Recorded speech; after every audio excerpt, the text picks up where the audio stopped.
finished reading Elantris last night, you guys. Okay, first of all, hello, my name is Grace. Welcome to my channel. Alright, so this is going to be a spoiler-free discussion on Elantris because I just want to talk about it. I actually loved this book so freaking much. Okay, let's back up. Elantris is Brandon Sanderson's debut novel, and Brandon Sanderson is one of my favorite authors. However, I've been hesitant a little bit to pick up his debut novel because sometimes debut novels can be slightly problematic because it's like the first novel an author's published, and you know, sometimes they're not always as good as like their later stuff, like when they've had all this experience and they know what they're doing, you know? That's just been my experience with a lot of debut novels. So I'd been kind of hesitant to pick up Elantris, but I found it really cheap actually at a used bookstore. For the record, I really want the beautiful UK copy of Elantris. Oh my gosh, I just think that cover is so cool. So, found this at a bookstore and I was like, well, I might as well pick it up. If I like it, then I'll buy the beautiful one, whatever. So, I grabbed it and I read it and oh my god, I think this is now one of my favorite fantasy, it's definitely in my top 10 favorite fantasy novels of all time list at this point. Like, that's how much I loved this book. All right, I just 5 out of 5 stars. I freaking loved it. Okay, so what's it about? All right. Elantris was originally this beautiful magical city, okay?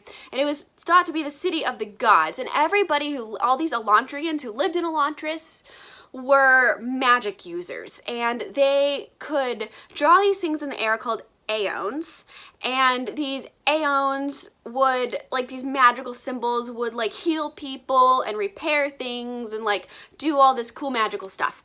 Check it out in the back of the book here. So one thing I love about Brandon Sanderson is like his magic systems are always so in-depth. He has all the aeons that, and their names and what they do and what they mean, like all in the back of the book here. Anyway, there's pages of them, pages of these aeons.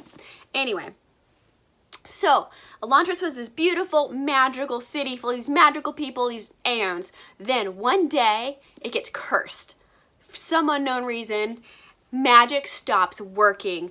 The people of Elantris develop this disease called the Sheod, and it basically turns them into like zombie-like people, and then the city just starts falling apart and gets all dark and gross, and this slime, this gross slime stuff like starts coming up out of everywhere. And so then they like lock the doors of Elantris, and they're like, okay, Elantris is like barred off. Nobody can go into Elantris or come out of Elantris. Like, Elantris is like, you know, quarantined, okay? Because of like this curse and this Sheod and this gross slime. And anyway, so then there's these two cities, okay? There's Elantris and then there's Erelon.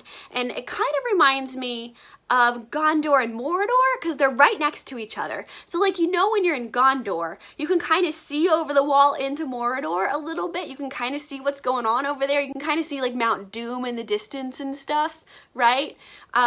You've got Elantris, that's right next door to this city, Erelon. And Erelon is this thriving city of like commerce and trade and nobles, and then you've got Elantris, which is this creepy, dark, slimy, cursed city of like zombie people, and they're like these cities are right next to each other, so you can kind of like see over the wall into Elantris, like from Erelon, right? Anyway, okay, so there's this disease called the Sheod, and it still hits different people sometimes. And so whenever somebody in Erelon wakes up and is covered with the Sheod, like this dark, it's kind of like these dark kind of zombie skin sort of that they get, the guards throw that person into Elantris. The High Prince of Erelon is named Raoden, and so he's the High Prince of like the good city next to Elantris, which is the cursed city, right? So the story starts off where the High Prince Raoden wakes up in the morning and he has been taken by the Sheod, this disease, and the guards throw him into Elantris. Like, the High Prince of Erelon gets thrown into this Mordor-like dark cursed city, all right? And he just has to figure out how to survive all of a sudden.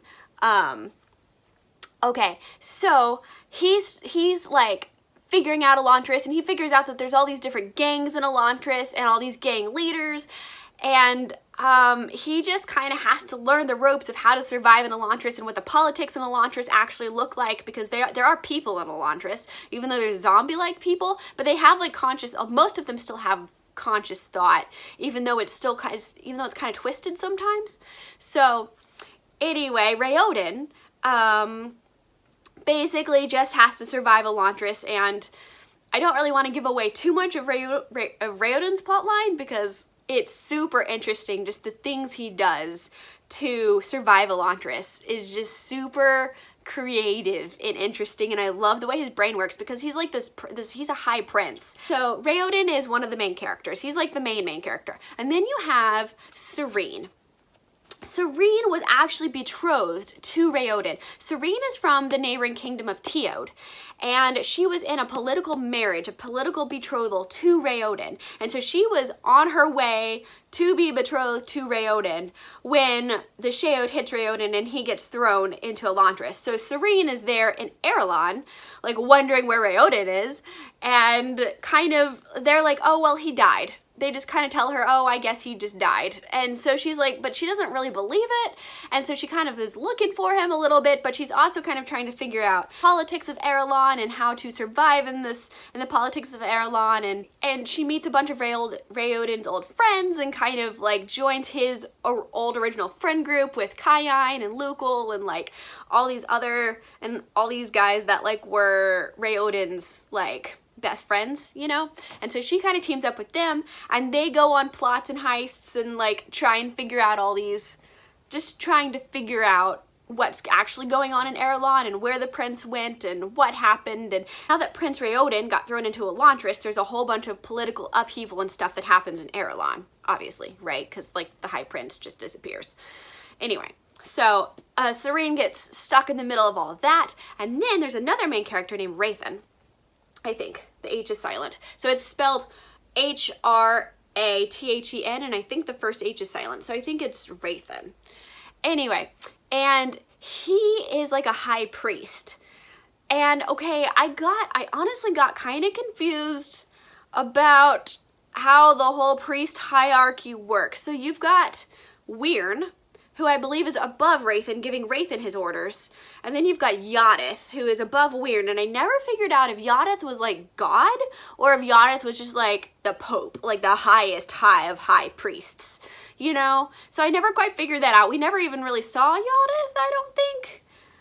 I don't know. I got confused as to how the hierarchy worked. I think Yadith was God, Wyrn was like the Pope, and then Wraithen was like the next level down.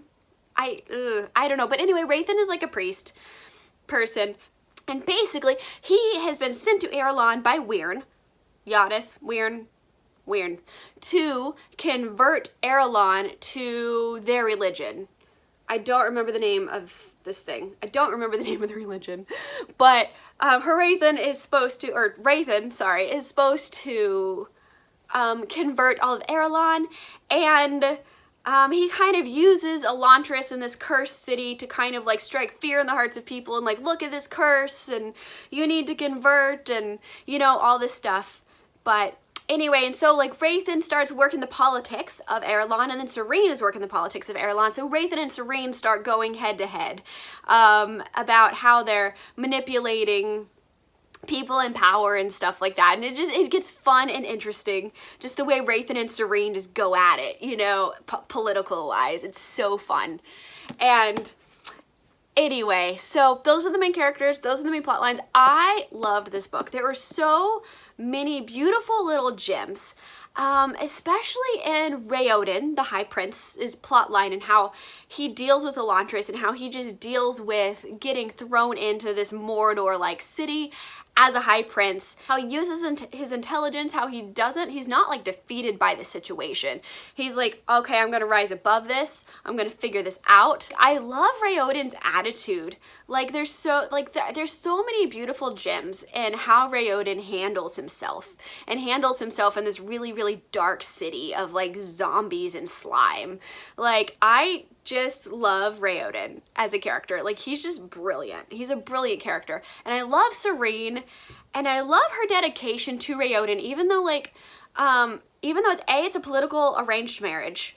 And so like technically she doesn't even have to be loyal to him, or even, you know, like there's no really like heart bond at first, like they've never even met each other. But Serene still chooses to try and be loyal to Raoden, and still chooses to try and find him, and still chooses to try and figure out what's going on, you know? And I just love that. I love Serene's character, and I think loyalty to me is just such a beautiful value of mine, you know? And I just love loyal people, and I love reading about loyal characters, you know? And I love how loyal Serene was to even Raoden's friends after, and that whole friend group, you know, that she kind of fell in with after Raoden got thrown into Elantris, or everybody said that he just died, but, you know, everybody kind of was like, did that really happen? I don't know, you know? So anyway, I love Serene's character.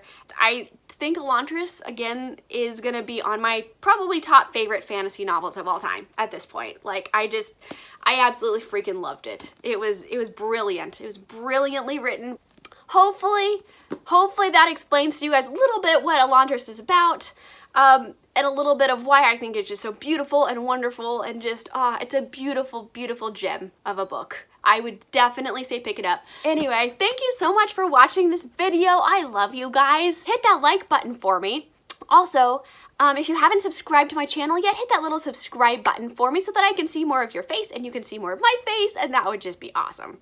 I love you so much. You're so freaking beautiful, and I'll see you in the next video. Mwah!